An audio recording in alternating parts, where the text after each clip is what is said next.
Hello, everyone, and welcome back to Apolla's Odyssey.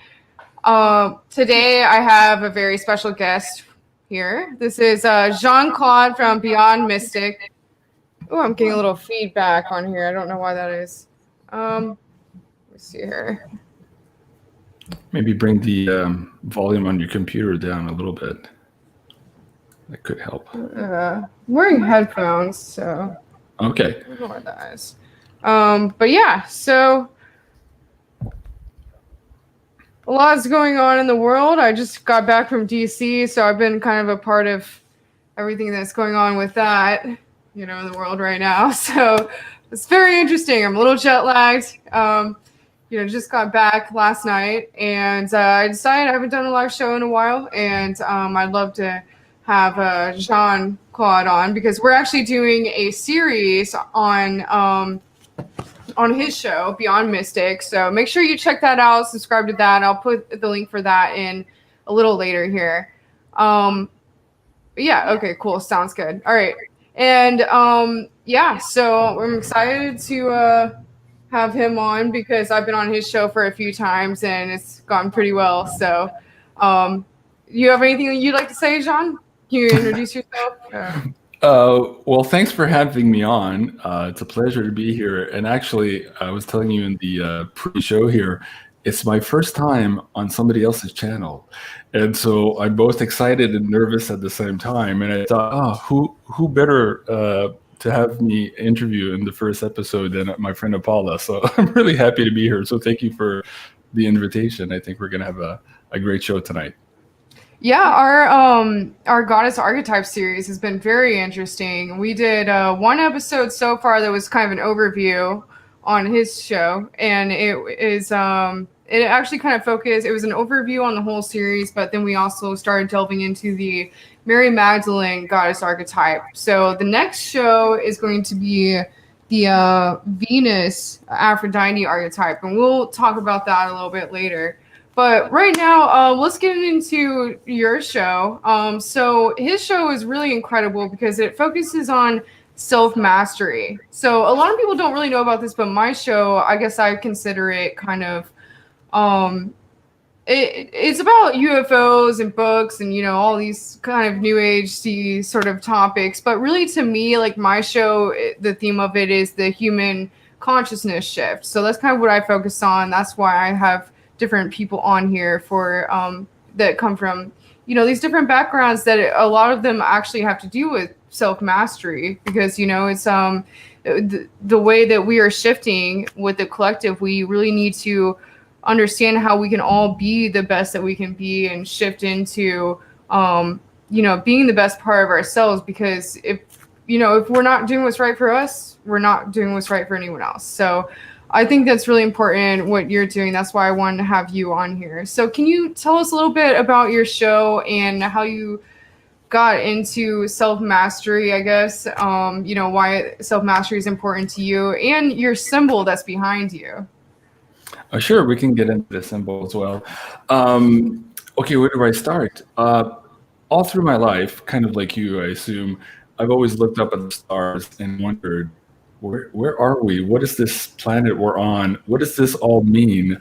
What's this crazy world we're living in, right? So I've always searched for information that was outside of the mainstream narrative. It's always been a part of who I was. And I guess when I retired or semi-retired in 2009, I started really diving into more and more esoteric knowledge, occult knowledge, getting into these books, following speakers like Jordan Maxwell, for example. I was fascinated by all of this occult information. I was always kind of frustrated the more I learned, that I realized that all this, for some reason, had been hidden from us, from humanity. And so I went through that kind of phase where I was a little bit angry there. And these were the same days as, maybe Alex Jones was more popular, right? And I always told myself, I have to learn all this stuff because this is what brings you, I guess this is where I'm at in my life now. I'm trying to get to the understanding that we live in a reality that is transitory, like it changes. And we have a role to play in there. And the whole point of being here is to find out what that role is and what maybe your spiritual superpowers are, and to develop self-mastery so that you can be of service to others. I think that's what it's all about. And so this year when I started the channel, there was a worldwide event going around starting to make the news in March, and I felt, oh, I have a lot to say about this. And I thought this is how, or this was maybe the trampoline for me to start the show. And so here became this journey that I'm on now.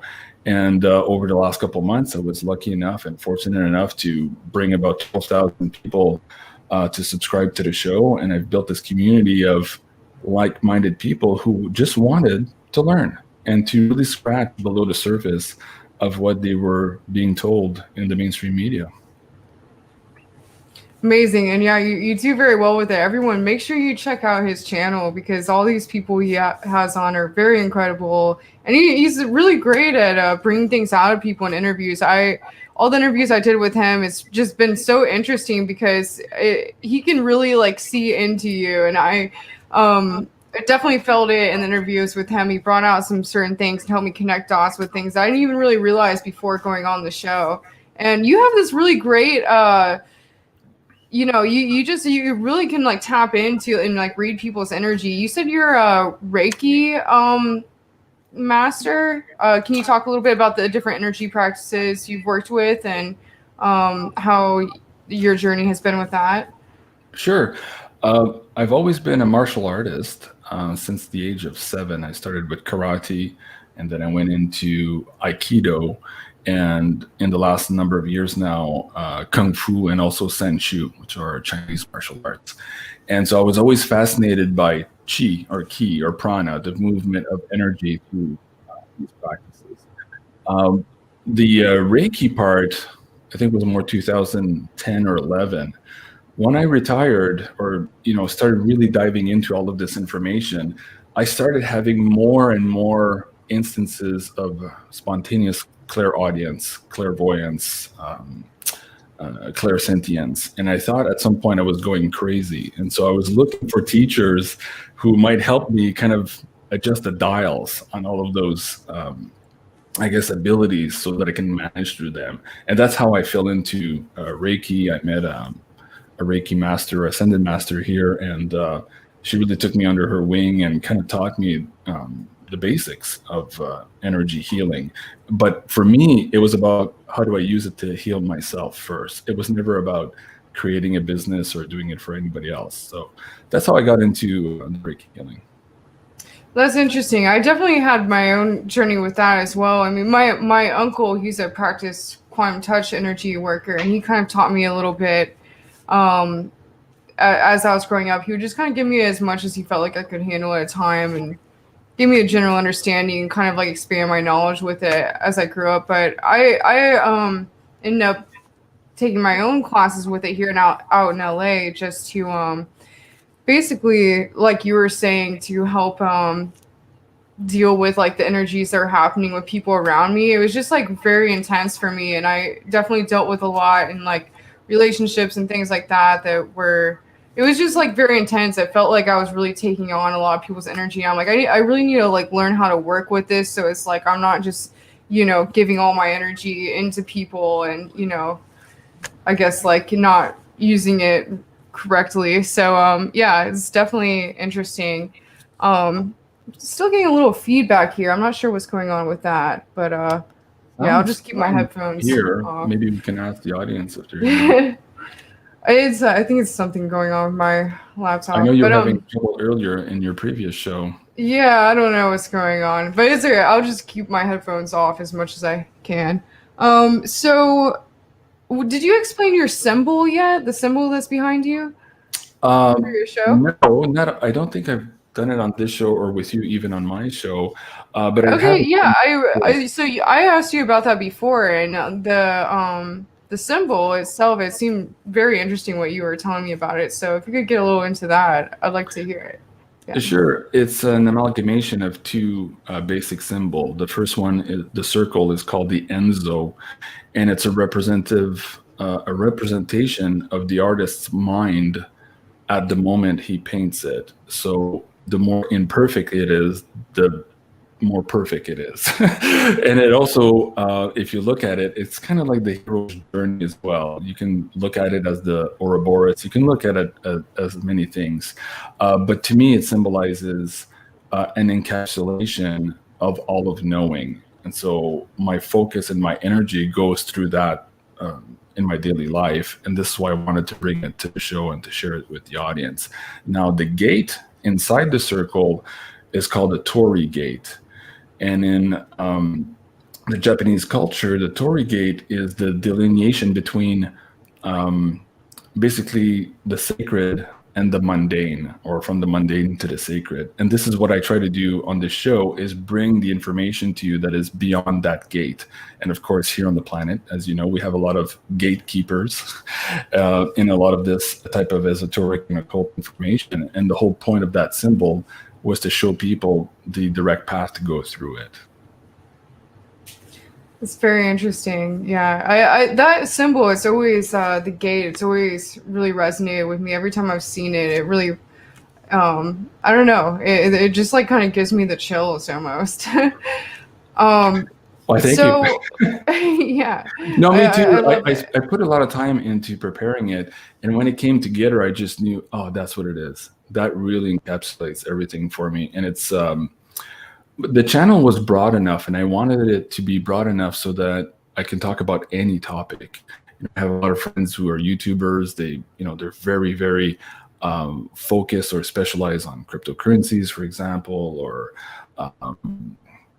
tarot readings, or psychic world, or ufology. And to me, that all falls into my wheelhouse, because the concept of self-mastery and understanding the transitory nature of your reality around you encompasses all of that, whether those are your finances, your religion, your politics, governance structures. So I'm really having a good time with the platform, until just recently, as you know, and we could get into that. But the point was, it enabled me to basically reach out to a very large audience. And a lot of people said, oh, don't do that, JC. If you're going to start a YouTube channel, be really, really specific, choose your niche and stay within that niche or that expertise.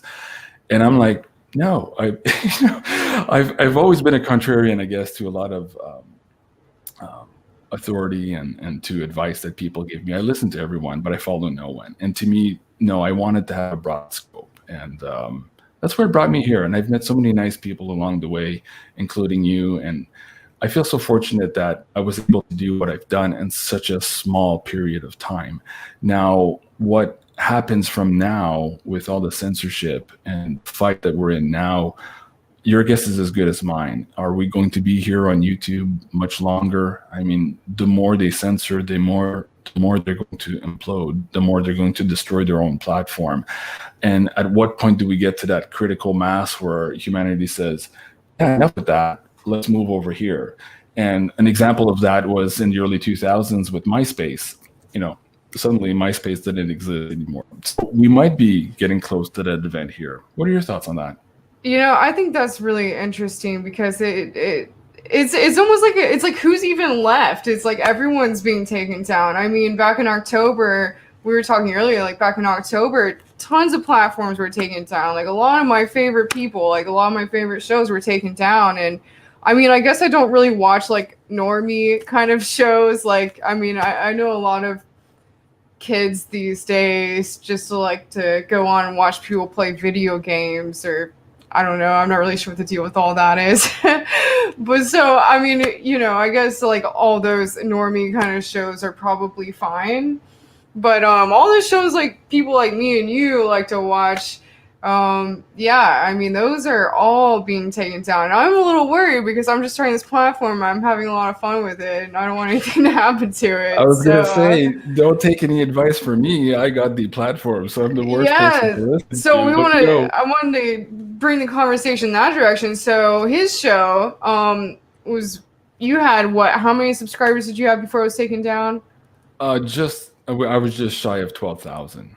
So he had 12,000 subscribers, and he'd only had this show for about a year, Not and it even. was I going started so in late well. March. Oh, Yeah. okay. And then it just gets taken down. I had actually just done an interview on it, and then Carrie Cassidy came on and dropped some really wild information about what's going on in the world right now, politically and with other things, mostly politically, and how it relates to ET agendas. And man, I mean, I don't know if it was because of that show in particular. You think you have some other ideas on what it might be? But yeah, he was taken down the next day, and I feel so bad for you. I'm like, oh, so you're starting over though. You have Beyond Mystic too. So and what were your thoughts on you? You were telling me that you had some other ideas on why it may have been taken down. You want to talk about that a little bit? Sure, let me get into that. I just see a comment from the audience here. Renee says he sounded like a robot for a split second. I heard that too, and your voice too shifted to like a roboty voice. I remember Max Hedron, like guy from the '90s. Anyways, that's what we sounded like. That's what I'm hearing the whole time. Actually, the whole time you're talking, I don't know why it is, but it sounds like it's all robot-y and underwater. So that's why I'm just kind of half. Planet Earth says I'm part reptilian. Yeah, maybe, I don't know. We all are, I think. Yeah, going back to my thoughts on the censorship. For me, it started back in August, where all of a sudden I was already monetized. I was making ad revenue, not big, mind you. It's a small channel, but there's something there at least to help pay the bills, help pay the internet service, the lights, the cameras, and all that stuff. And suddenly, one morning I looked at it, and all of my videos had been reclassified as unsuitable for advertisers. I'm like, what just happened? They were perfectly suitable for advertisers yesterday and for the last couple of months. So there was an algorithmic change at that point, and I don't know what trap I fell into other than the trap of being a YouTuber who has a narrative that goes against the mainstream narrative. So just as the overarching maybe context here. And so at that point, I took the decision of like, oh, okay, what's going on here? So I reached out to my friend Sean and Sexuality Report, Carrie Cassidy, and they had already gone through demonetization at that time. And my buddy Joe also, Jason at 4, he's like, oh, JC, that's probably the first step to you being completely demonetized. Here's what they're going to do. First, they declassify you or they reclassify your videos as unsuitable.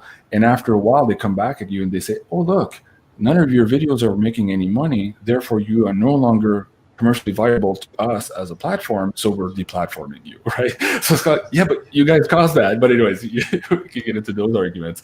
So I saw kind of that coming in August. And I decided at that point to really start segregating my shows, where I would have the first portion of the show on YouTube, where I try my very best to not trigger any keywords and censorship algorithms. And then I would tack on maybe another half hour on my Patreon in a more private community where my guests would feel a little bit more comfortable, speaking the truth. And so that worked for a little bit up until just now. I think it was December 9th that I went down, or 10th.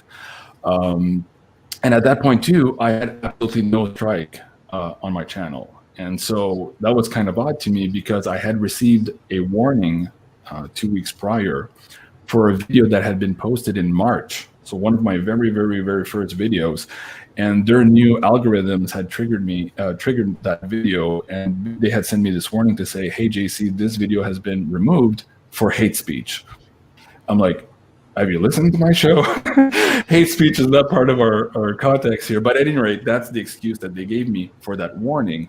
And I did take a screenshot of that. And the warning said, hey, this is just a warning. Your YouTube channel is still in good standing. And if you get another warning, that will result as a strike, a first strike, at which point you won't be able to post for 1 day and do live streams for 1 day.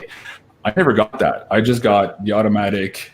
I went from 0 to 60, the complete deletion. So I don't know yet, and this is the problem with YouTube. When they delete your channel, they don't really tell you. They say, well, you've offended or violated the community guidelines, and therefore you're deleted. Yeah, which one? They're so unclear. So I did submit an appeal, which was rejected a couple of days ago.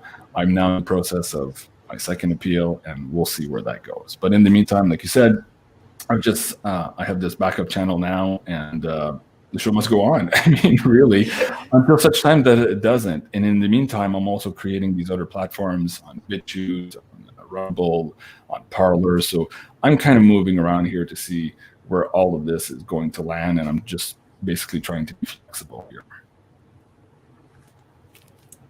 Yeah, so you know, it's crazy what's happening with all these platforms taken down, and you know, something that was interesting about your show. You know, so you were telling me that with your show, a lot of people are saying that you're getting these Mary Anns on. And I was wondering if you could get a little into what Mary Anns are, because you told me that I remind you of a Mary Ann, and when I looked into it, I was like, oh my god, that's totally me.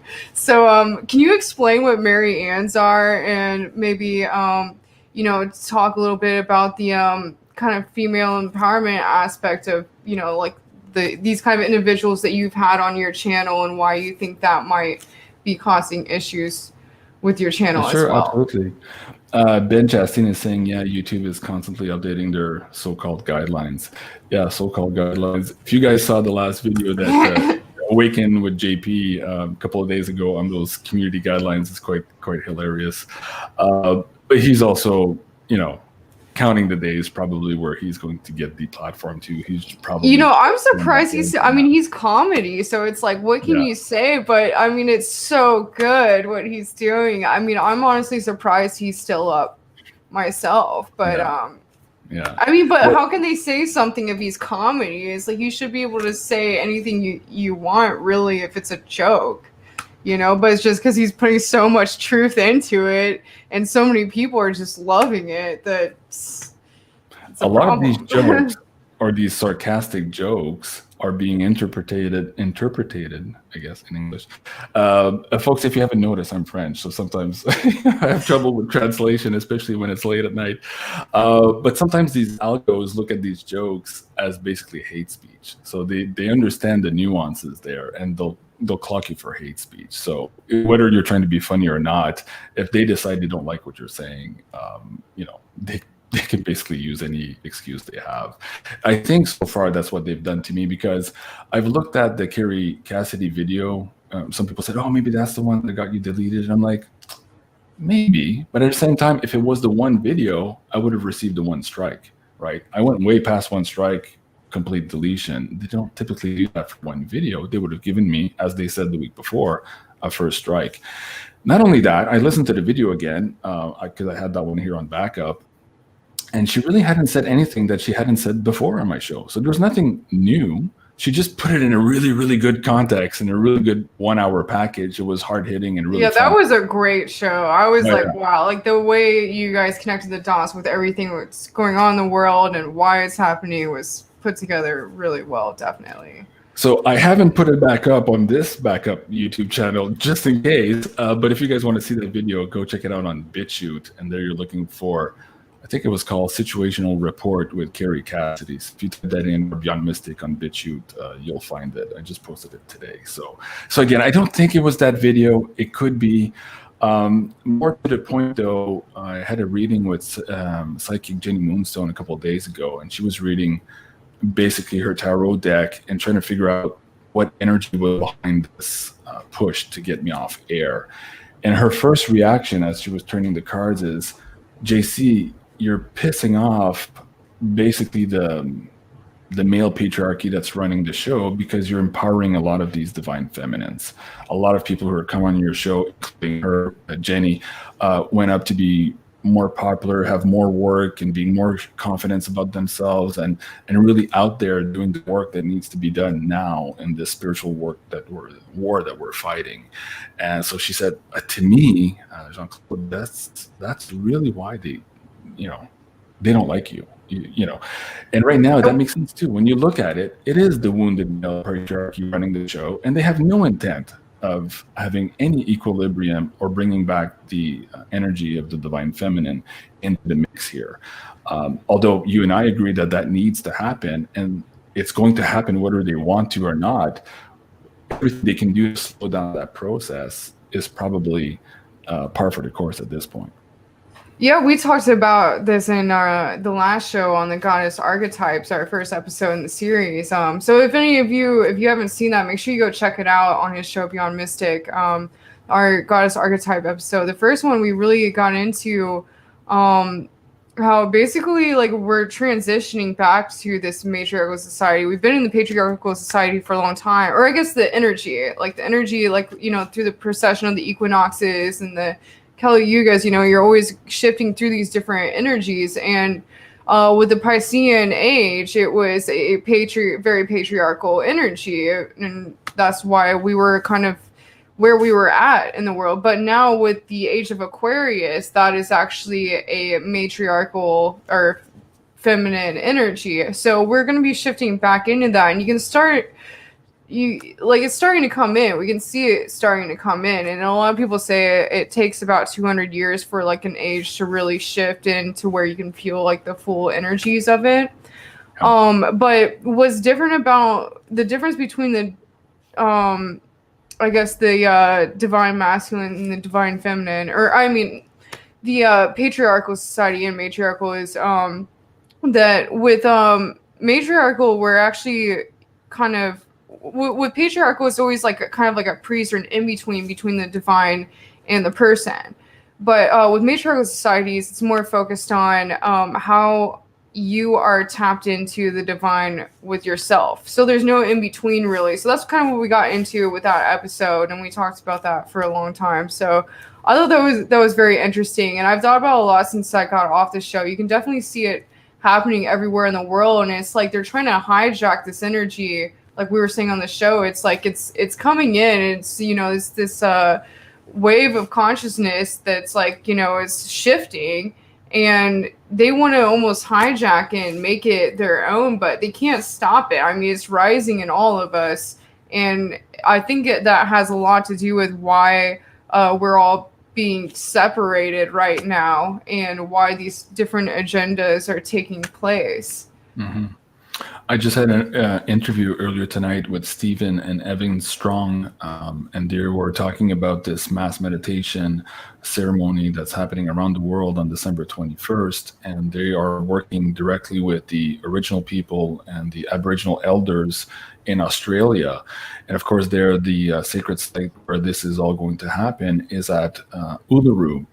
And what the Stephen was saying in the show is that the elders all understand or understand that we're moving into the world now where the divine feminine is going to take basically rulership of a lot of our governance structures, and that it needs to be that way. And so what he was saying too is that it's not just the divine feminine for the sake of the divine feminine. He was talking about, or at least what the chiefs were saying, is that real women are going to run the show, not the who did he quote? Hillary Clinton. No, Margaret Thatcher. He said, yeah, or Hillary Clinton. Yeah, he was saying like that's not the type of version of the. Yeah, they're patriarchal women. Yeah. Yeah, and what he was saying and what the elders were saying is those are even worse than the men, really. Yeah. So I thought that was quite fascinating. But going back to your question about the Mariannes, if you look at the French Revolution, and you can bring it up maybe on the wiki page if you want to share a screen with the audience, there's this famous picture, iconic picture of a Marianne, which is also called the... I'm going to translate from French here, so bear with me if it's not correct, but the bare-breasted warrior. And essentially what they're saying is that these women on the battlefield who were, for some reason, bare-breasted here, were actually inspiring the men to fight for their freedom more than any other man had done before. And this was part and parcel, that energy of the divine feminine kicking off, at least at that point, a lot of the royalty and their dominion over France at the time, which eventually led to all of these guillotines and the story of Marie Antoinette and all of that stuff. And we're seeing now a resurgence of that now, somewhat co-opted maybe with the Femon movement, but even during the riots last year of the Gilets jaunes in France, there was a lot of these bare-breasted women again coming in with that energy. So that is all tied into the energy of Isis, the temples of Isis under Notre Dame. As you know, Notre Dame burnt. And there's astrological timing again with that event. So all of this energy is bubbling up now, and the powers that be who might have technologies like Looking Glass or different other things we can get into, see these things coming up, and they often try to put mechanisms in place to co-opt those movements. And you and I talked about that in the last show. We don't need to get into that here, but it seems to be what's happening now here as well. So quite fascinating times. And the fact that you can't talk about the divine feminine archetypes, or you can't talk about sacred sexuality and the healing that comes from that on YouTube is indicative of who's running the show, right? I can do videos all day long, with pop star Rihanna, Baphomet horns, bloodbaths, dismembering people. That's perfectly fine for YouTube. They have no problem with that frequency. But as soon as you're talking about empowering women with some of these ancient old practices of cultivating chi, or orgone, kundalini, whatever you want to call it, then that's a problem, because now you're empowering basically a segment of the population or of the goddess energy that has been suppressed all of this time. So I think if I'm culprit of something, it's probably that. I've spent a lot of time this year talking about that, from the K-Files, Kundalini Secrets Revealed, where I had Carrie Cassidy on. I had Richard Allen Miller talking about that. He was fascinating also. He talked about how even at the Masonic higher levels, they understand that the thought that the man has at ejaculation actually creates reality. And they use that and manipulate that to empower themselves against humanity. So the same can be true for us if we only knew how to use that energy, as opposed to having it, I guess, siphoned off by the system. And that's really the conversation that I've been having all year in one shape or form. And apparently it's not correct. I'd really like to get into that. If you could share more information on that with the viewers, just because it was very interesting to me, the information you had given me on the Kundalini with these sacred sexuality practices. And I know you said you haven't really, got into it a lot on your shows, but it's something you're really about. So, would you be comfortable with talking about that, and maybe just kind of giving people a rundown on that? Because I just think that's very important. Like you were saying, a lot of people, when they think about these sacred sexuality, ritualistic practices that have happened throughout time, they always associate it with secret societies and it being a very dark, Luciferian thing. But as you were saying, it's what they don't want people to know is actually how powerful, how it can be used for amazing things. And it's very powerful. So it's it can be used for great things, or it can be used for these negative agendas. So, but what they don't want people to know is that it can actually be used for these really amazing things. So can you get into that a little bit? 'Cause, you have a lot of amazing information on that, and I'm happy to, and I'll choose my words carefully here too, because again, I feel horrible if this deleted your channel. So I'll stay clear of some of the maybe key words and talk about general concepts.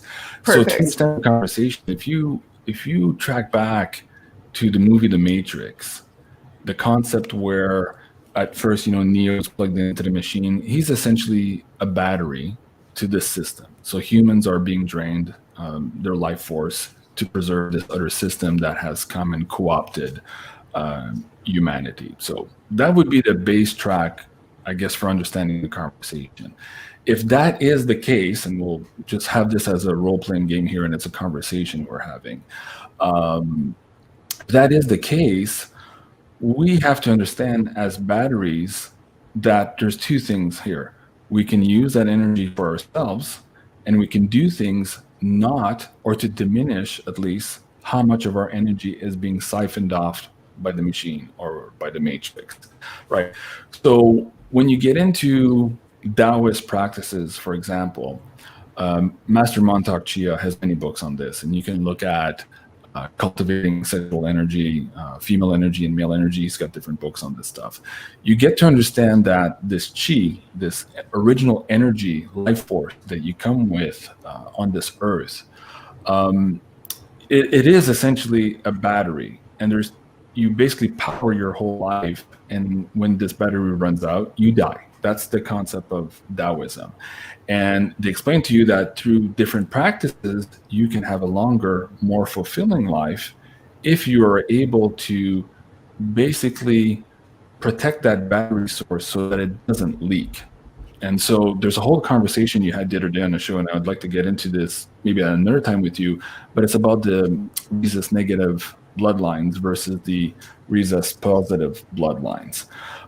The rhesus positive have an antigen that basically enables that battery, that red blood cell, to be drained of its charge faster than the blood cells that do not have the rhesus monkey gene. So I thought I'd add that to your record here, because you did have a show, I think last week, where you talked about this. Was interesting. Yeah, with Brad Olson. Yeah. Right, Brad. Yeah, exactly. So going back to what the Taoists were talking about, and to some extent the Tantras were talking about the same thing, the Egyptians were talking about the same thing. It's how to harness this energy. So it's one thing to not have it leaked or siphoned or used by somebody else, but there are also techniques of how to increase that energy charge within your body. And that's when you get into all of these higher spiritual practices. And then again, this is why this information is so crucial. Penny Kelly, the author of the books, The Robes, many other books, Fire and Consciousness, she was on my show.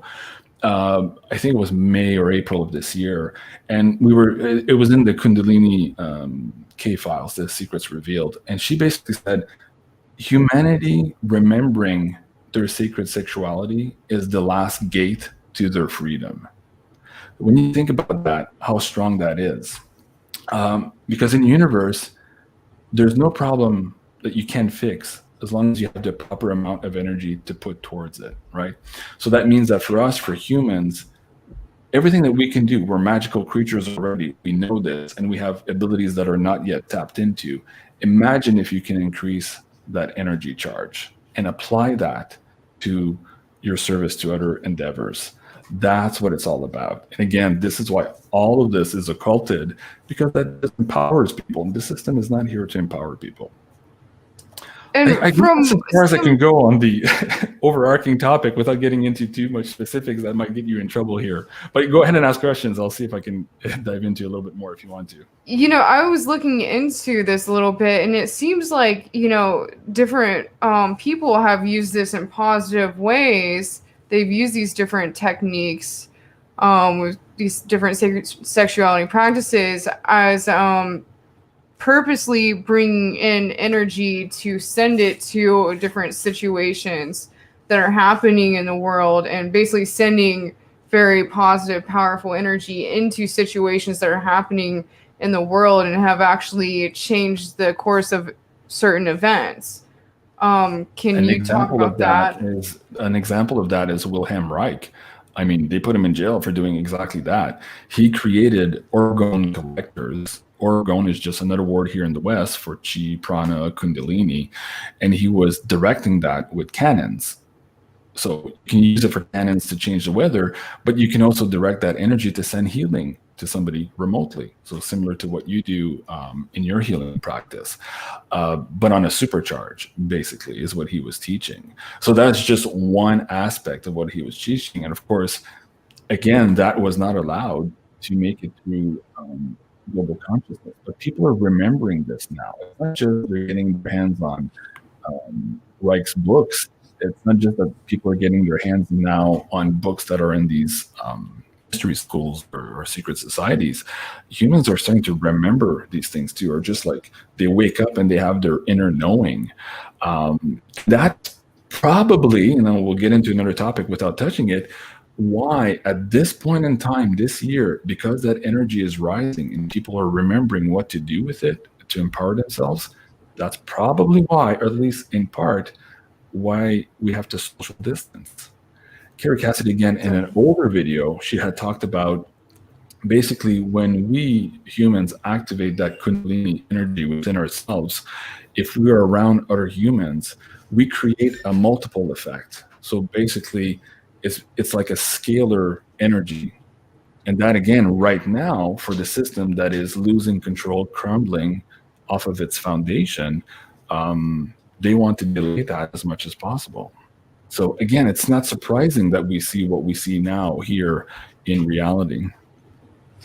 And another thing that's interesting is that with this matriarchal societies, what's different between that and patriarchal is they're more community minded. So what you're saying with the energy, I mean, that probably can go towards the energy aspect of it too. Maybe our energies become more almost community minded, where like we were able to tap into each other's energies and feel each other's energies a little more. And we both work with different energy modalities, and if for people out there that haven't worked as much with energy modalities, like in my practice, quantum touch, we don't call it healing.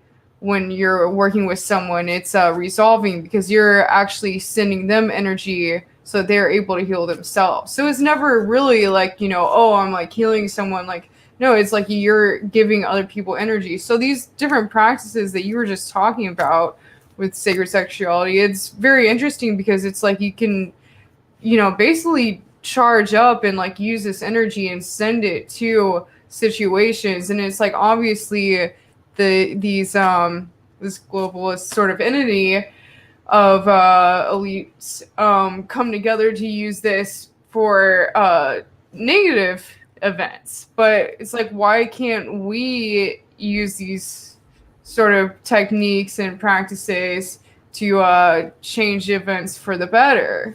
And that's what it seems like they don't want us to know about, and that they're scared of us knowing about. Well, if you look at these groups, and without naming them, and if you go to places where they make movies without naming the city, just again, we're trying to avoid the censorship stuff here. There are people who prey upon the younger elements of our society specifically for that energy. So without saying what it is, and people can maybe chat about that in the chat room, but we won't actually say it here. But you understand what we're saying. So these people empower themselves by taking that energy from other people.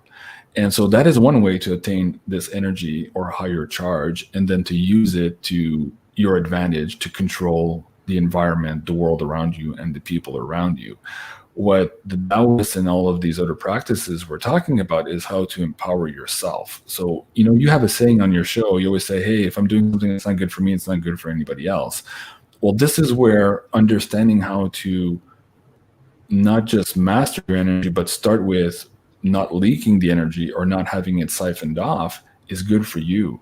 And if everybody does that, they are more, or they find themselves in a position where they're more able to heal themselves. Right there, that's a transformation around the world, not just from their health, their body's health, but their spiritual health, their mental health. All of it comes from the amount of energy you can hold in this vessel, and whether or not that energy is flowing properly. So when you look at practices like pressure points, how do you call that? The needles there. What's the translation for that? You know what I mean? Acupuncture. Acupuncture or pressure points. What they're trying to do is determine where there's a blockage of that chi in your body and to remove that block, right? So there's a removing of the blocks, and then there's also increasing the charge of the energy in the body. So all of these techniques and abilities are there for everyone. I mean, they're our sacred right. They're the vessel that we occupy. We should have the knowledge of this, but this has been hidden from us because, again, there's very few of those who are controlling the very many. So in order to do that, they have to have more power over us, and they cannot empower us.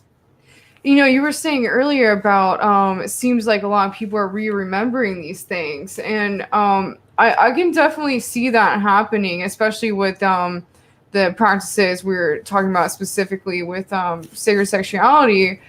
But like I've noticed within myself, it's like you know, a lot of weird coincidences have been coming to me lately where it's like you know, I think I must have been involved in priestesshoods in past lives because a lot has been coming to me lately, and it's strange because it's not just through like people I meet, but like books that have been coming to me, and it's been a lot coming up. And I actually talked with a friend because I was interested in having him on my show, and I was actually going to talk to him about having this. Oh, it's a couple actually to have them on your show, but it's Andre Knight and Oksana Lovich. I've known Andre for a really long time, and he's actually, so his last name is Knight, and he's actually descended from Knights Templar. And so I basically told him about, you know, our conversations we've been having on different shows recently and these sort of events that have happened to me as of late. And he's you know, he teaches he's taught Tantra for many years, and it's just a very intuitively, you know, he really understands all this very well. And as soon as I started talking about it, he's like, oh, so you're remembering. And I was like, whoa, this is so crazy. Like, because, you know, I didn't even really get into, like, you know, what I was about to talk to him about. But he just instantly was like, hey, you're remembering. That's good. And he's like, you know, he's like, you know what, us Knights Templar, like, you know, my ancestors, what we did, right? And I was like, what do you mean? I mean, of course I know what they are. And he was like, well, basically we were protecting these priestesshoods or the Sisterhood of the Rose. And or like we started talking about the Sisterhood of the Rose, and he was like, I mean, that's what we were basically here for, was to protect these not as much just the bloodlines, but also this what we've been talking about. So I thought that was very interesting. It's definitely, so I like what you were saying with this re-remembering. I mean, it's definitely coming up in my own life. I've noticed it quite a bit lately. So I wouldn't be surprised if it's happening to a lot of other people as well. And I think it has a lot to do with this this rising of the divine feminine, which, you know, and a lot of people think like, oh, when they talk about divine feminine rising, does that mean that it's just the opposite of what it is now, where it's like with patriarchy, it's just like, you know, males run the show and that's it. It's not, you know, like a lot of people think like, oh, is the opposite of that would be just women running the show. And it's like, no, with matriarchal societies, it's more of a community minded thing. So it's actually very equal in the aspect of, you know, who is running things. Like it's hard to like talk about because it's like a lot of us like see things from the way that we've been programmed now. But it's very actually a very balancing is the right word. So it's a very like balancing of these energies, and that's what's really important about that, in my opinion. So yeah, I mean, I think it's really great that we've been talking about it on our shows recently, and I'm excited for the next one that's coming up. But yeah, did you have anything to say to all that? Well, with the Sisterhood of the Rose and many other organizations that are like-minded, we're seeing missions being played out now around the world where these women are getting together using this knowledge to heal certain sites, sacred sites around the world. One of them in New Mexico. On my show, I document some of the work that I've been doing with Dave and Joe and some of the native tribes in New Mexico. And we're doing some work close to the Trinity site where they tested that atomic bomb. And so there was a lot of work to do to heal the wounded warriors in the mountain, and a lot of the sacrifices and the massacres that occurred there, but also to heal from the feminine perspective, the waters. So the waters are the givers of life, and through the waters right now is where a lot of these groups are flying from around the world to get to these sites here, to do these ceremonies into these waters, to inject that energy back into the waters and do all of that healing stuff.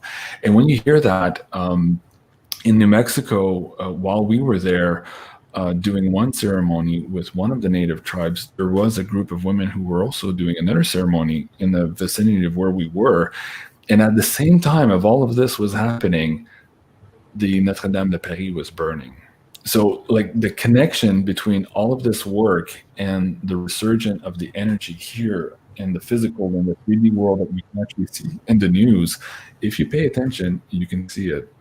And that to me is what is probably scaring the bejesus out of the people who are running the show right now, because they see the time is limited. And you see it now. I mean, this whole year, it looks like a wounded animal cornered, making these outrageous moves, one after the other, overplaying their hands to the point where even the most unawake people are going, "Hey, what? That doesn't make sense," right? So there's a mass awakening happening there, and a big part of that is from that divine feminine energy waking up. So yeah, I want to continue having the conversation. I will continue to have it on my show up until such time as I don't. I mean, a lot of people have been telling me actually since March, JC, you got to be careful, change your words, you're going to get deleted. And in March or April, I was all young and cocky, and I would be like, "F you, man! It's my show. I'm going to do what I want." And people would say, especially lately, they're like, "It's not your show. It's not your platform. Do you own your channel? Do you own YouTube? No, you don't. You're playing by somebody else's rules, and they change the rules as they see fit." So of course, I was a little bit naive in thinking that I can do the show the way I wanted to. So I did tweak, like I said, doing that segregation show where I would have the safer content maybe on YouTube and then have the other portion on Patreon for the private community. Worked for a bit. I'm not sure it's going to work moving forward. I just don't know. And if I can't get a real answer from YouTube as to why actually it was deleted, other than we just hate your guts, we don't want to hear what you have to say, and nobody does, which is probably the real answer. I'm not sure where it's going to go. In the meantime, the show must go on. I know why I'm here. I think you're remembering why you're here, and you're getting into that self-mastery where you're walking your own path, right? And service to others, and understanding the nature of your reality. And that's the best that we can ask of ourselves and the people watching the show. So yeah, definitely. Like I was saying earlier, self-mastery is of utmost importance right now when it comes to the human consciousness shift and what's happening in the world, because like I always say on here, my favorite quote is, if you're not doing what's right for you, you aren't doing what's right for anyone else. And I think it's just really important that we have full mastery of ourselves, so that we know, how we can come together. I mean, we can't really come together to evolve as a collective if we aren't, taking, the reins with ourselves and mastering ourselves, and, really being able to fully bring ourselves to the table with our own rules and our own purposes with what is happening right now. So, well, Ben said something in the chat a little bit earlier, and I don't want to repeat some of the words, but basically, for those of you who might be watching the show and are like, Wilhelm Reich, oh, that guy was debunked. He was a crazy guy. Yeah, okay, you could think that. But the point is, the people running the show today, they absolutely believe that. And that's why they go to all these extreme lengths, including hurting people without mentioning the group, to obtain yeah, that. I didn't want to mention that either. That's why I looked into the chat. But right. Yeah, I mean, I actually did save the children protests out here in Hollywood. Right. And man, that was just really incredible to just be out there and, really like in the middle of where it's all happening, and protesting it. I mean, I literally had a sign that said, "Take pedophiles out of the entertainment industry." And I'm just marching down Hollywood Boulevard, and it was just so surreal. And it was crazy because MSM, these Huffington Post and these other articles came out, and they're like, "Oh, why are these people coming out and saying," like, they're basically discrediting everything we were doing. And it's like, how can you discredit that? I mean, this is definitely happening. I mean, there's no way you can say it's not happening. It's happening. It's like, yeah, and then they just put it off that it's a certain movement that has to do with the people that have to do with a letter in the alphabet that's number 17. So, and it's like, okay, like, whether this group is, has the right agenda or not, it's like, okay, this is happening. So it's like, how can you discredit this? So it's very interesting. Well, that's one aspect of it, getting it into the mindset. And for a big portion of the of humanity to actually see it, because for a lot of people, they're, no, don't show me that, I don't want to see it, it doesn't exist. They can't fathom. I've talked to lots of people about that that aspect of it. It's like, a lot of people, they can't even think about it or imagine it happening because it's just so horrible to them that they don't want to. And I think that's the biggest problem with that, and the reason why not much attention is being focused on that and what's happening, or even, the other aspect of it with the I don't want to say certain words here, I guess, but the stuff with blood, I guess. It's like, okay, so people are just like, instantly they're like, that's not true, because it's like they can't even think of that happening. It's like, to them, it's just completely unthinkable. And it's like, okay, well, I mean, maybe you feel that way, but because you feel that way and you're being like this and so many people are in this mindset, it's happening, and it's happening everywhere, and it's happening to lots of young kids. And it's like, okay, I mean, who's going to be out there trying to find them and protecting them and trying to get them out of this situation if everyone's scared to even think about it? Yeah. I completely agree with you. There's a population over here that's like, oh no, it doesn't even happen. It can't be, JC. That's not possible. Okay, that's your mindset. Then there's people like, well, maybe it's possible. We've heard some stories. They're hard to debunk. There's some serious researchers. There's people who actually went to jail for this. They, were found guilty for this. So, okay, there are some. And then there's people who after that say, well, those are just the crazy people. That's just 1% of 1% of the population. It's just a crazy lone wolf theory, right? It's just one of those, and it's not systemic. There's nothing else. And then you realize, just in the clergy a couple of months ago, there's I don't know if I could even get into this, so I won't, just in respect for your channel here. But, it was in the news that this basically, how can I call it? It was a worldwide system of conveyance of these particular products that was brought down, and that was being run inside one of the structures. And I won't get into the details there. So that was in the news. So of course it's happening. It's happening on a big scale. And when you look at the people running the show, what they think, what they do, it's not hard to fathom. But explaining it to somebody next door who hasn't seen this information, or who's just not there yet to understand it, maybe at this point is not that important. For me as a parent, if that is true, and I'm saying if that is true, I believe it is, and I've seen enough to think it is, but if even at 1% that is true, shouldn't I work a little bit harder to make sure my kids are protected, right? They won't be protected if I tell them it doesn't exist. They won't be protected if I look the other way every time, they're alone in a shopping mall, right? So I'm not talking about living in fear here, but I'm talking also about living in reality and seeing the dangers and, taking the precautions. It's just like when you walk outside the house. If you walk outside the house and you say, hey, there's a big black cloud there, chances are it's going to rain. You might want to bring an umbrella, right? It's not living in fear. It's just being prepared. But when you completely pretend there's no black cloud there, then you're probably going to walk into trouble at some point. So it's the same thing with this conversation. We need to start there, at least with ourselves. Even if it's just not talking about kids right now, but just protecting our own energy towards being siphoned, and it's not being siphoned the same way. Our energy, of course, you've heard other speakers on your circuits, you've done a lot of shows, and you've been in rooms with a lot of people who studied this carefully, where they understand that there's mechanisms to siphon this energy, whether those are big football stadiums or rock concerts and all this stuff.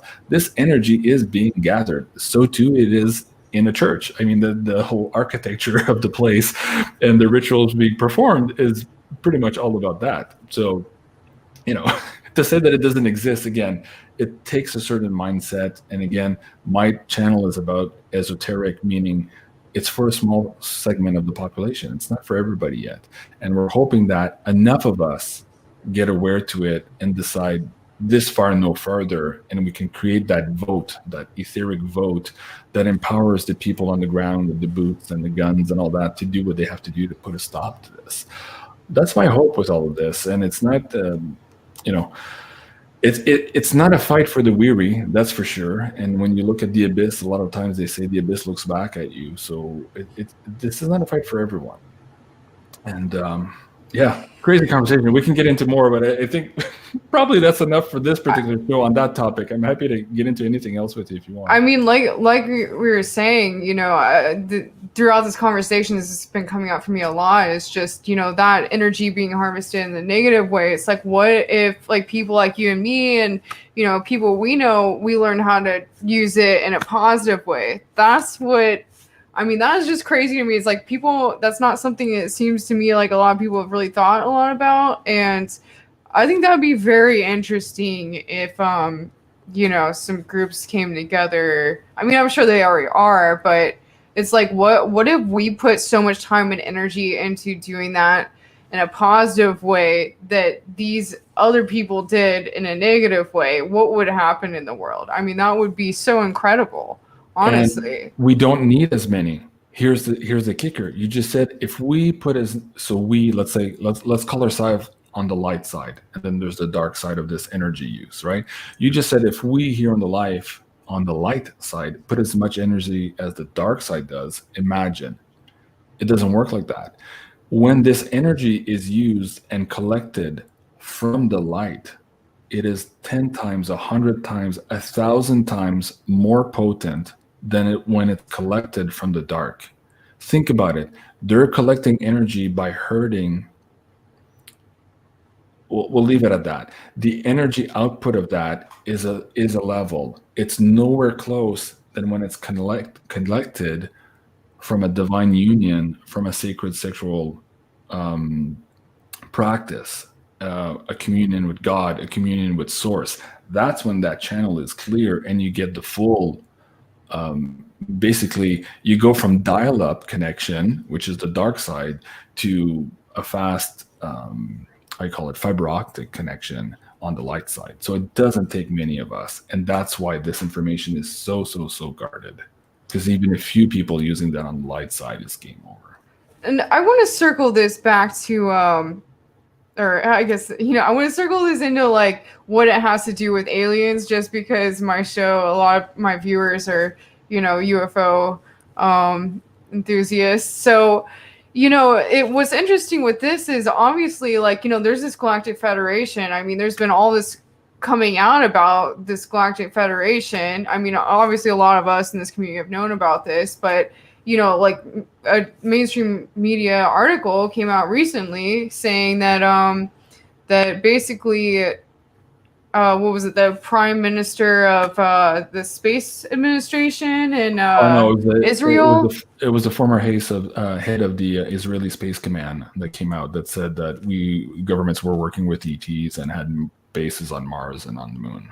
Yeah. So basically, this guy, it was like Hamashid, I believe. He came out and straight up said this. So it's like, okay, like, I mean, even like people that Apolla, aren't that guy's crazy. That's been debunked. That's not true. I heard some of the mainstream media talking about this. Oh yeah, but he's 79 or 89. He's crazy. Of course, you gave him the keys. But this guy is so well crazy. accredited. I mean, it's like what? Like just like look at who he is and what he's done. Right. And then there's also the Prime Minister of what was it? The previous Prime Minister of Defense. He came out. You're from Canada. The one from Canada. He came out. Can you talk a little bit about that one? Paul Hillier, yeah. So he was the highest ranking political office holder who had, basically come out and talk about that, wrote a book. He's still on the circuit now, of course, talking about this stuff. So yeah, is he crazy too? You see what I mean? At a certain point, they can't all be crazy. They can't all be wrong. But this is the tactic they use. As soon as you come out, oh, well, that guy's loony bins. And I'm like, they do that. It's called character assassination, right? Right.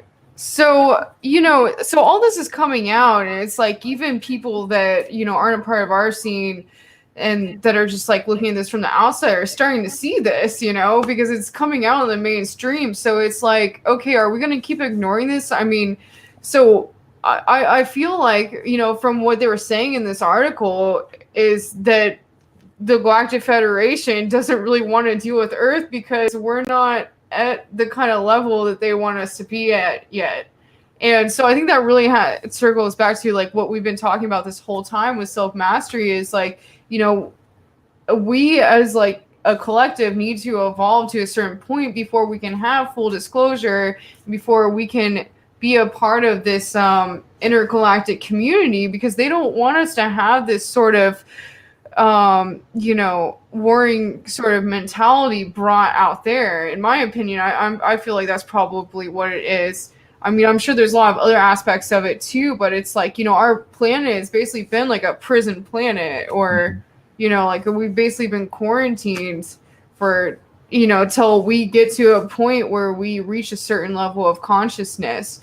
And it's like, once we get there, it's like these powers that be, it's like, who are they? Like, they're not going to mean anything anymore, because like you said, the light is so much more powerful than the dark.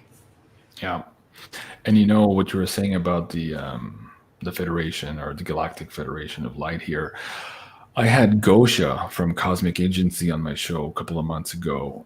She has a channel on YouTube called Cosmic Agency, and she's a contactee of the Taigetan Pleiadians.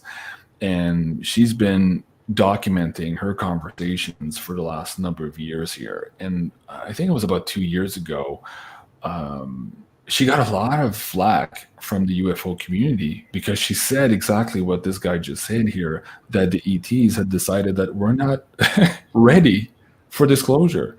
And as frustrating as that is for you and me, for Rex Bear, for like all these guys, everybody in this community who are like, let's bring it on. We know about this stuff.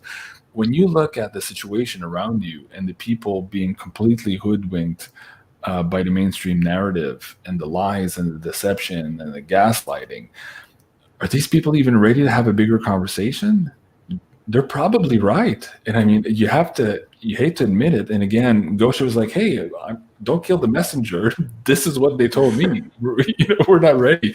And so anyways, she's coming back on the show. I think it's December 28th, Monday, December 28th. She was supposed to come on last week, and she had some issues too. And of course, I had a big issue where I didn't have a channel. So now that I'm back up, we've just now rescheduled it. Oh yeah, that's it. It's December 28th. I'm looking at it on my other screen here. So she'll be back up, and we're going to get into that. Some of the things coming out of the news, mainstream media, and how a lot of this had been documented already in the last couple of years by this specific team of Taigetans that purportedly, as per her narrative, in orbit, basically using our communication systems or satellites to communicate, not with just her, with more and more humans. And this is part of this bigger, faster rapprochement that is occurring right now between humanity and some of these ET races that are star cousins. So quite fascinating stuff.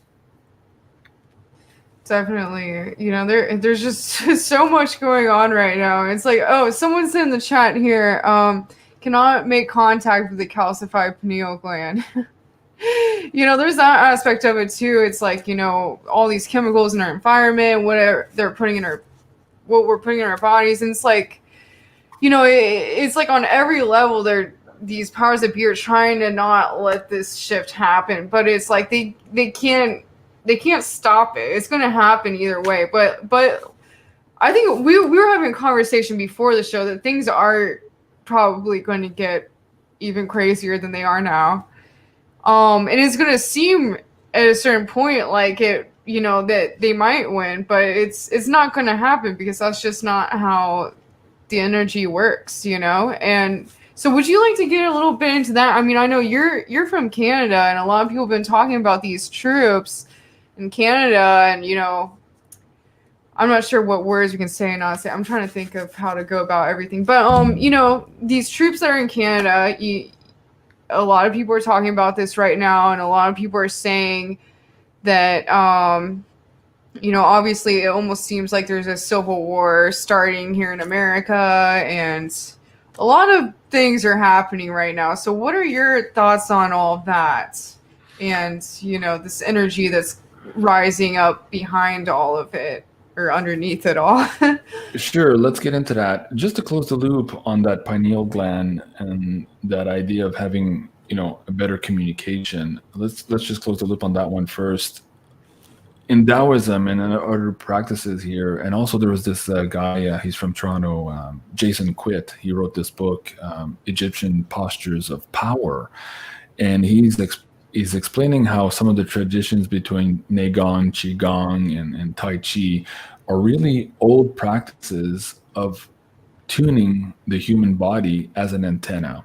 And now science, of course, has discovered that we have basically antennae all over our body. We're basically a huge walking antenna. Every cell in our body has antennae and receptors. And so if you tune your body to a specific frequency, then you can get the benefits and the energy that are attuned to that frequency. And that's part of what his book was all about. But in terms of having a better connection with source, what Apolla was saying earlier about the matriarchy maybe coming back into a governance role here, the benefit of that is that under a matriarchal system, we have a direct connection with source, as opposed to the middleman that we have now. And for people who are saying, well, we don't have a middleman now, we can talk to God. Well, that's not what the Vatican says. That's not what the Pope said. If you go back a couple of years ago, he was quoted in his speech that basically, I'm paraphrasing here, he said something like, having a direct conversation with God is dangerous. And so you need to go through us, or me here, as the representative of God here on earth. And so that's how they think. And of course, when you have a middleman, you have subject to interpretation, manipulation, coercion, and all of that stuff.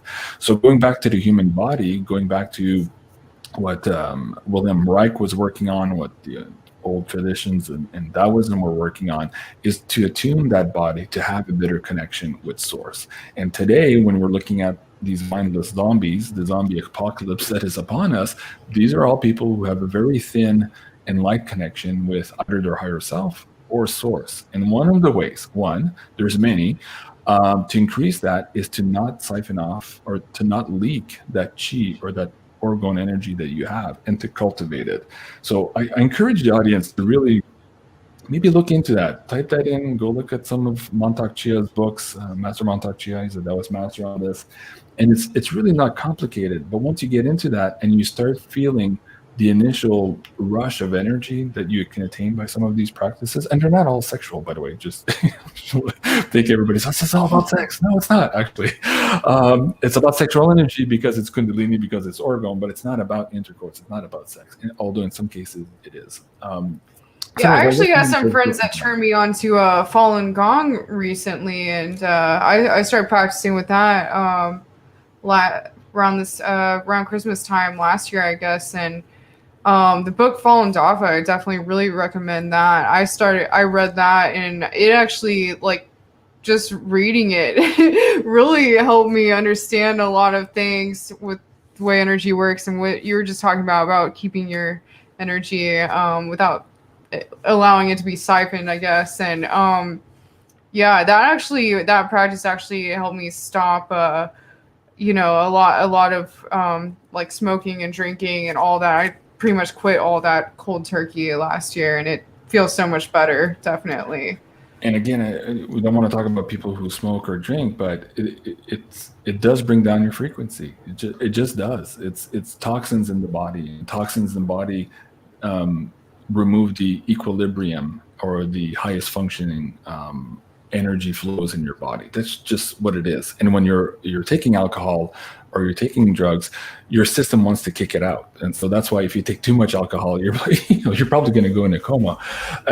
So even here in Native American traditions, they talk about spirits, alcohol as being spirits, because spirits can come in because you're below a certain threshold where your gate is open.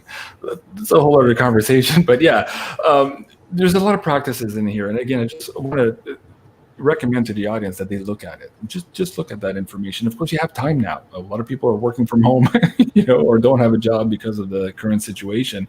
You have time to look at this stuff and empower yourselves. What do you got to lose? So going back to the troops here in Canada from another country. Now, I saw those reports. I'm from here, and I have to say, I've seen these reports before for years and years and years and years. And in a lot of cases, it's true, and there are, in fact, legitimate reasons why they would be here. We do have joint exercises, training exercises. Canada often offers some of the northern parts of Canada for basically cold weather warfare practices. So they've been here before. It's not the first time. Now, is that to say that they're not here this time to maybe take part into something that is about to occur in the United States? I can't say. Your guess is as good as mine. Is our current prime minister more friendly to that regime? I believe so. That's my opinion. And don't take my word for it. He said so himself when he was a candidate before being prime minister. And again, don't quote me exactly. I'm paraphrasing. I believe he had said this on French Radio Canada, but he had said something like, "Oh, I admire that regime because they get things done. It's so easy to get things done when you're in a dictatorship." So, and we were like, like, wait, excuse me, what'd you just say? Are we gonna elect this guy? And of course, there's rumors that he's Castro's son, and blah blah blah blah. So, anyways, you guys can get into that as much as you want, but okay, so maybe. So yes, there are troops here. Apparently, I've seen the same reports as many of you, and I've heard some of the U.S. generals of America First reporting that as well. So that could be. So again, at this point, you and I were talking in the pre-show about how I think we're about to go live, and this whole idea earlier this year, where Trump had announced, Operation Warp Speed, where he was asking the military basically to take part in the distribution of Aunt Maxine. Aunt Maxine. She's quite prickly and she gets under your skin. Yeah. So we'll leave it at Aunt Maxine. That operation could have been basically him foreseeing and the government foreseeing what's about to happen, and they were pre-positioning troops for that specific reason under the guise of this distribution and logistics kind of mission. And tell you the truth, when you look at the way things are boiling up now, I mean, you guys have had Portland, is an example of how the BLM and Antifa and all of these, we'll call them peaceful protests, as the mainstream narrative wants to tell us, throughout the States all year. And now that is about, in my opinion, again, about to escalate. The longer what's really interesting is I just got back from DC, and I was at the second rally that happened there for what's going on with everything politically, Stop the Steal. And it was crazy because all these Proud Boys came this time. There was like 1,000 of them, and they were all wearing like almost like, it looked like battle outfits. And I'm interviewing them, and I'm like, well, why are you guys all here and like dressed like that? And they're like, oh, well, we're protecting everyone because Antifa was coming out and stabbing everyone last time. And I was like, oh, that's amazing. Like, thank you. And, they were like on all the corners everywhere in DC, like all day. And then like later at night, I end up hearing all these stories. Like, apparently I wasn't around at the time this happened, but there was a bunch of stabbings. And then but when I looked at MSM, it was saying a lot of it like was instigated by Proud Boys, and I'm like, what is going on with this? And so I'm almost wondering if, just like with Antifa, if maybe there's certain individuals being paid to go in and dress like Proud Boys and incite things because they want people. And I'm almost certain that it's one person that's inciting and paying off these people on both sides, and they're probably gonna, I mean, it hasn't really been going that way as much with the right, but I can see that happening where they would pay off different groups on both sides and try to get them to become more and more aggressive and cause a civil war. So it's like I'm just saying this because I don't want to see this happen, and I don't want people to fall into that. And it's like what we were saying is it's what they want. Like they, as in, this cabal or, whatever you want to call it, these elites that run everything. It's like they're trying to incite, basically it's a divide and conquer agenda. And they're going to do on every level they can with any like civil wars or, world war, every possible way they can. They're going to try to make this happen. They want this insurrection to happen. And it's happening here in America because America is the freedom experiment. And that's why they're coming here to do it right now.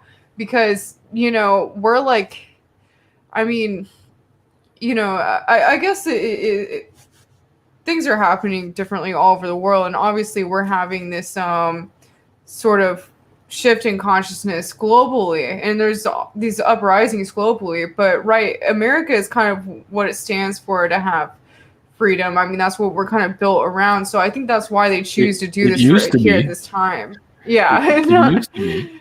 We used to Yeah. have rule of law. We used to have freedom. We used to have, free speech, or at least the veneer of free speech. Now, when we see the blatant censorship tactics being used, I mean, the whole laptop thing, without getting into too much detail, when this came out in October or so, a lot of our friends got deplatformed for talking about that, because that was fake news and that's hate speech to talk about that thing that we can't verify on a laptop. And yet here we are now in December, and of course it was actually true, and of course the DOJ knew about it, and of course there's pending investigations that had started before the election. But you, the electorate, were not allowed to know that.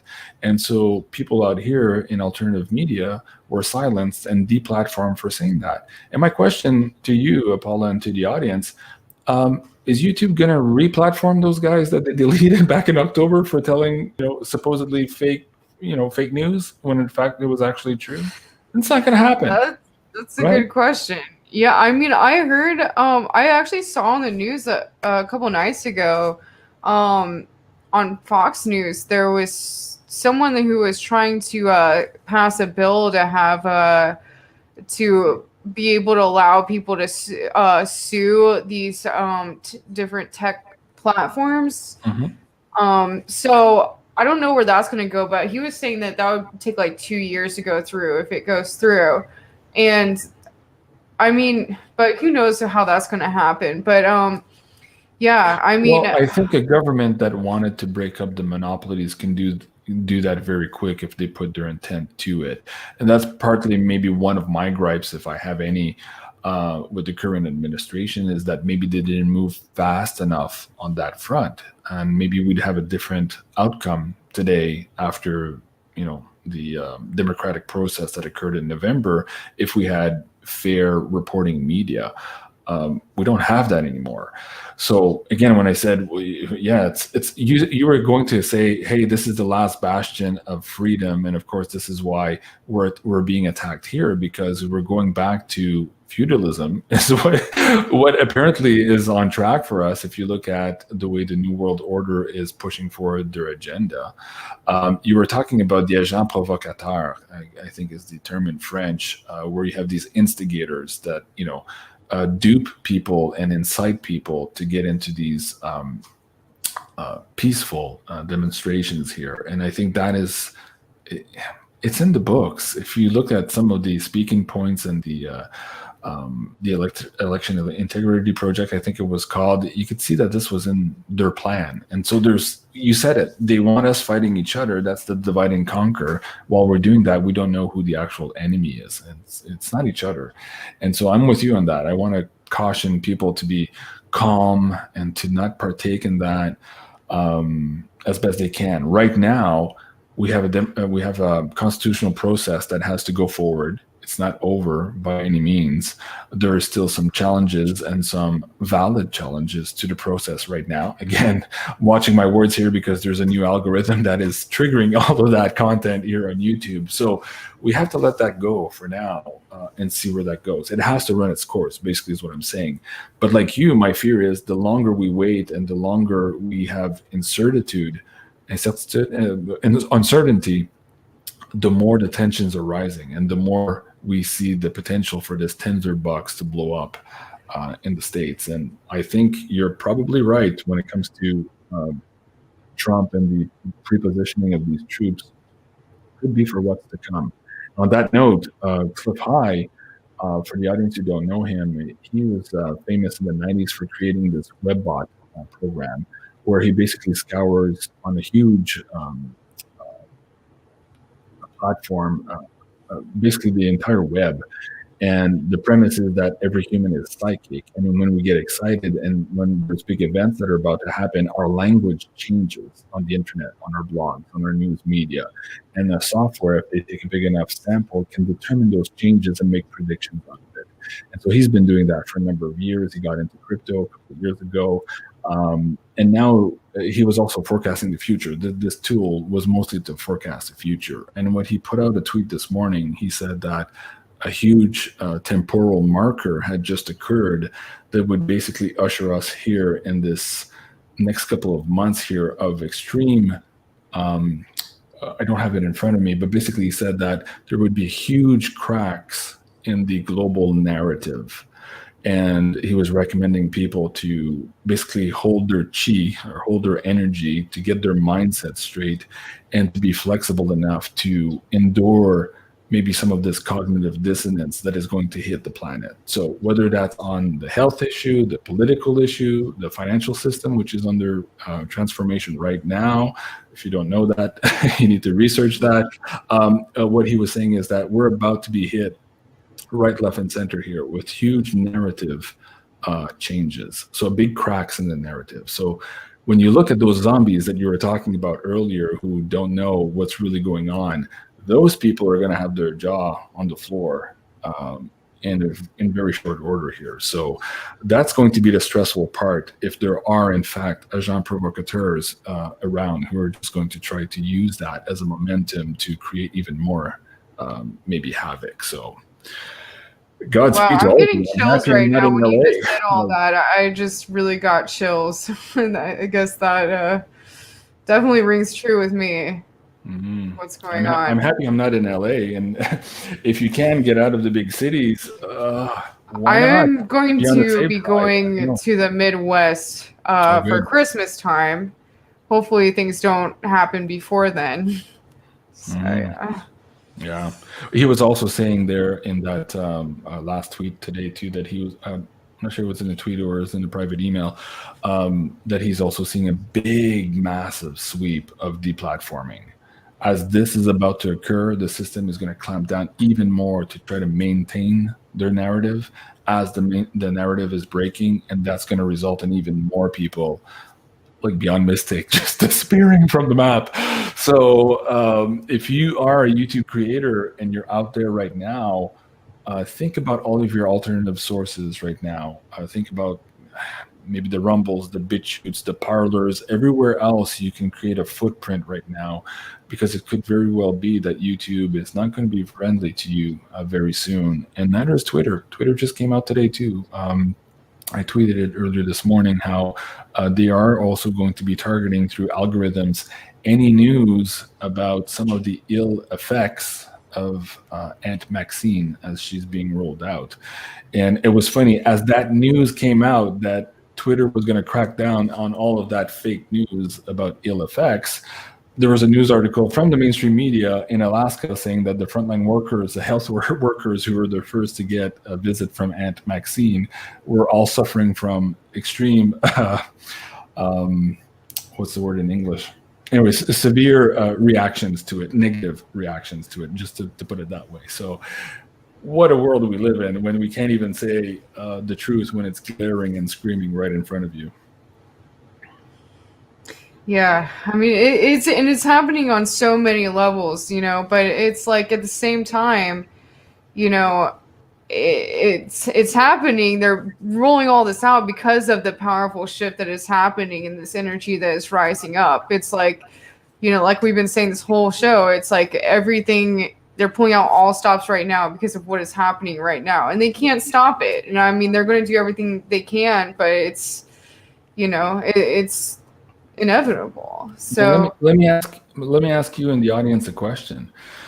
On that famous day before September 12, in the aftermath of that, the government put in place the Patriot Act. And then within the Patriot Act was a series of measures that basically reduced a lot of our privacy rights, right? So whether that's at the airport, your phones, your telecommunication, all of this stuff. A couple of years after, we found out that, of course, there was no WMDs. Again, it's probably triggering to talk about that. We got the reality that it was not as we were told, but did they reverse the Patriot Act? No, they never apologized for it. And they use these situations. Did you regain those rights? No, you didn't.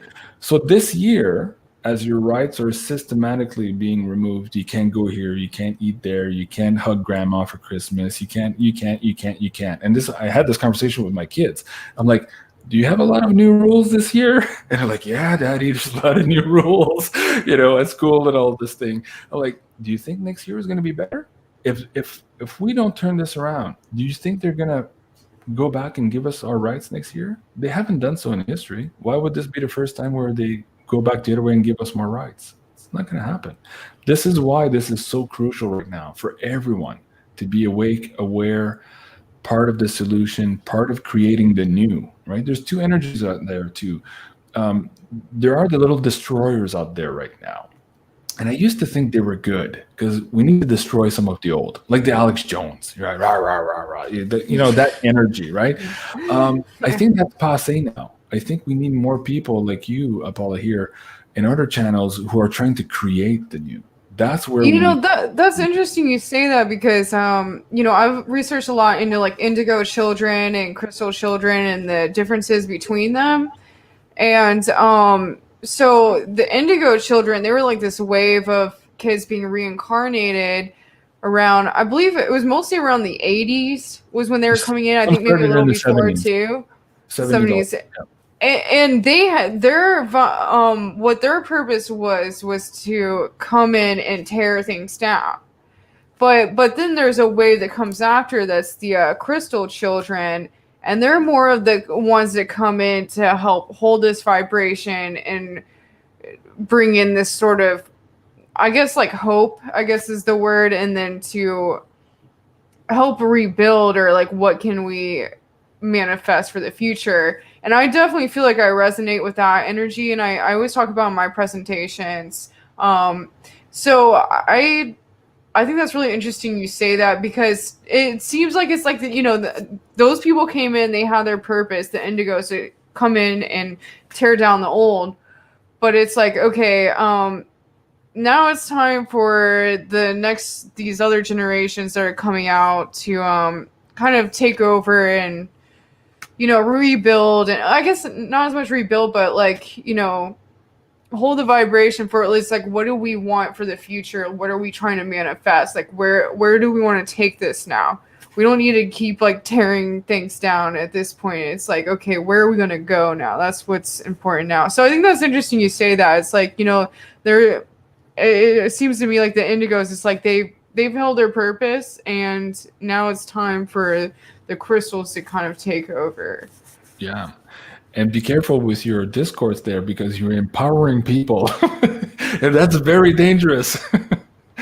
Of course, I'm laughing facetiously, but this is the crazy times that we live in. You think that this would be encouraging, and that we would want to have these conversations with our kids and with the new guard that's coming up now. But again, this is where a lot of this is being censored right now. You said something about the indigos maybe being more of the destruction force, whereas the new crystal kids coming in here are creators. I understand what you're saying, and I think you're right. With Jenny Moonstone on our show, we've said a couple of times it this way. Like the old guard, we were basically the blunt instruments, who came in and basically ran up to the castle and broke the door. I think the kids that are coming in now are actually going to storm the castle now and then rebuild. But we needed the blunt instruments before to really get the dirty stuff out of the way.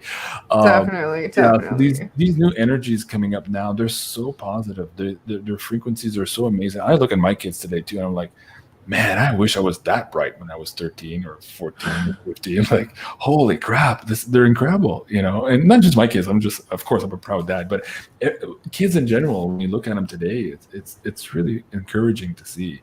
And I think that's what your role is. And a lot of the people watching the show here who found you, they're here because they resonate to this message, and they know that they have, or they're remembering that they have a role to play here in exactly that rebuilding, as this whole system is crumbling, whether they want to or not. It is crumbling, and they're holding on tooth and nail, and they're going to fight all the way.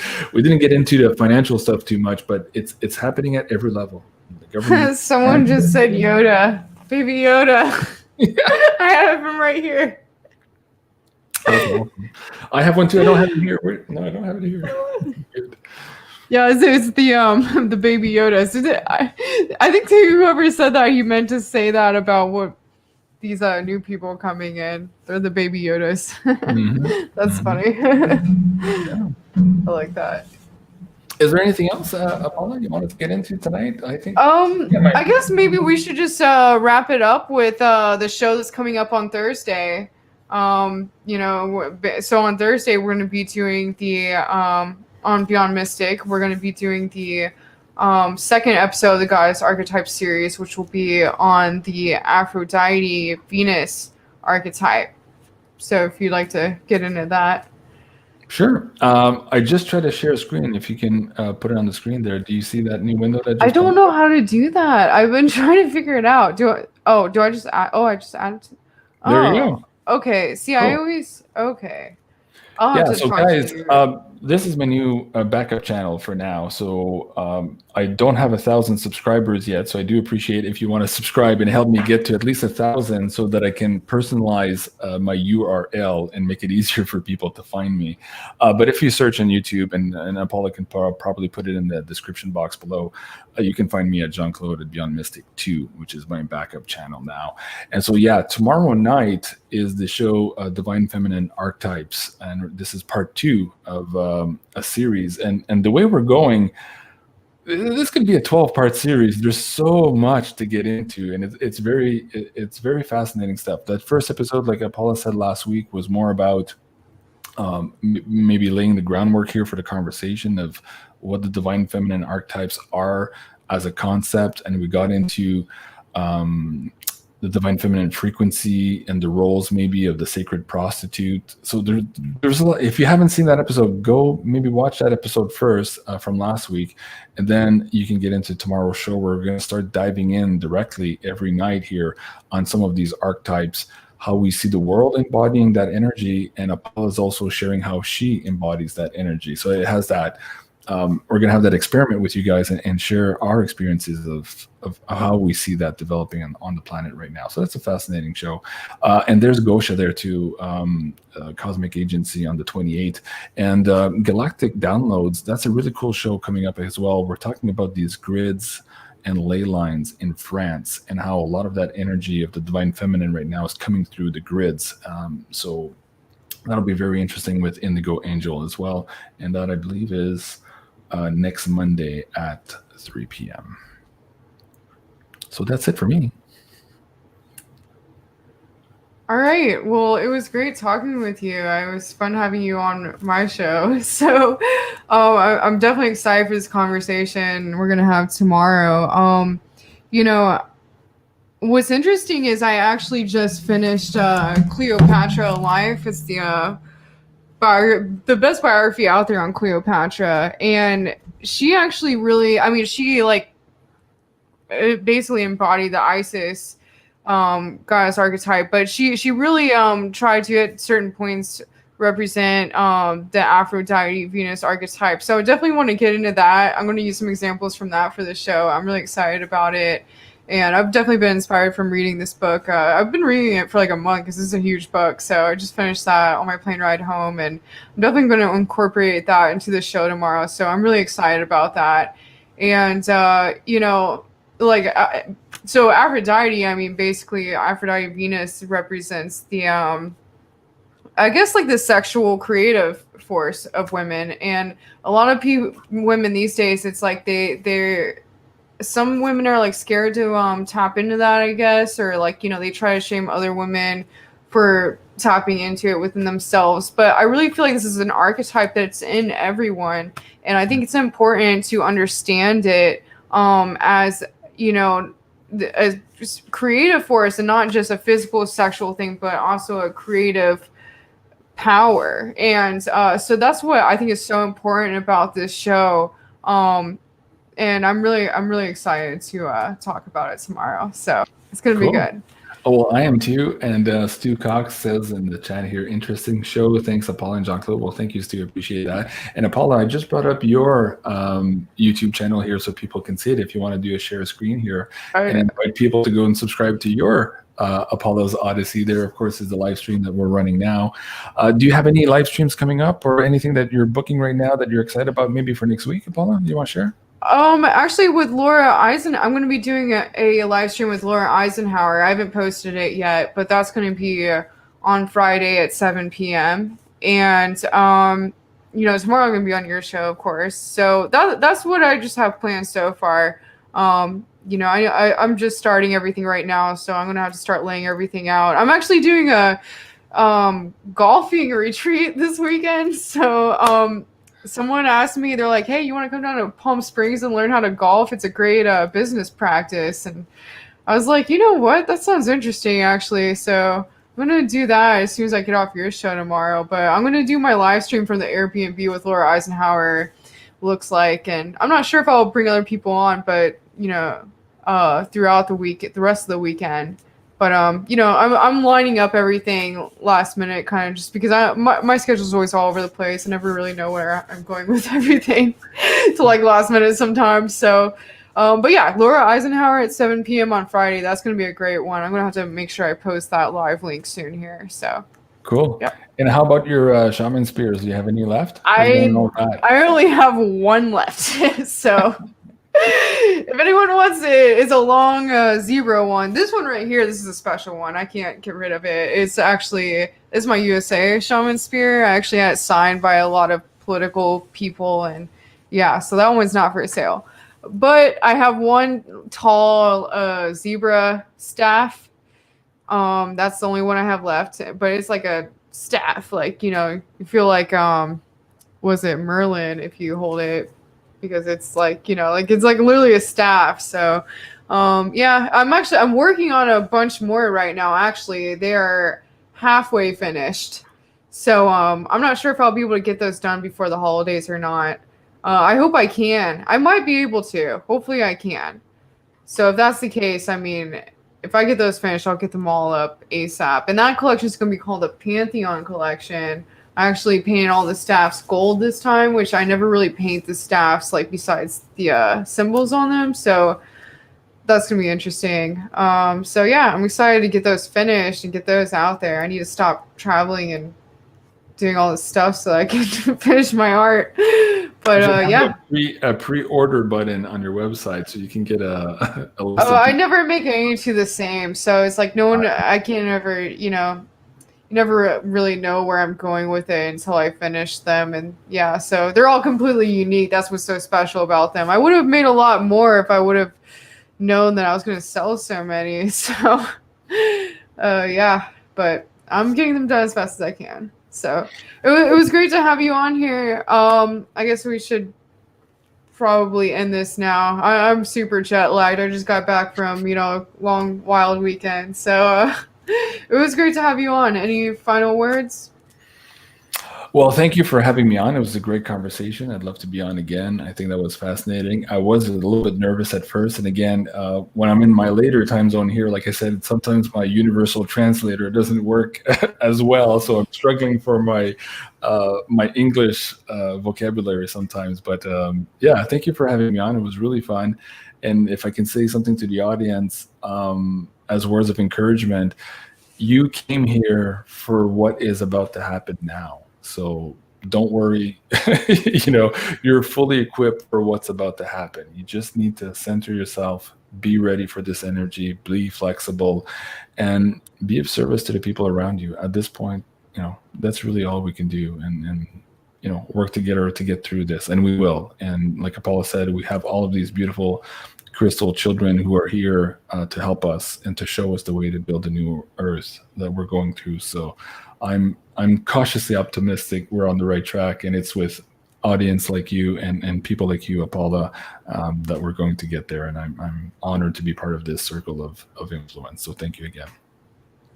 I agree. That was such an amazing point right there. Definitely 100%. I hope everyone really takes that to heart, because that is just, it's so important right now. So thanks everyone for being here. Until next time on Apolla's Odyssey, make sure you tune into our show tomorrow and on Beyond Mystic, and then me and Lauren Eisenhower's show on Friday at 7 p.m. See you next time. Au revoir. Live long and prosper. Yeah. Oh, my fingers are like retarded. Okay. Bye, everyone.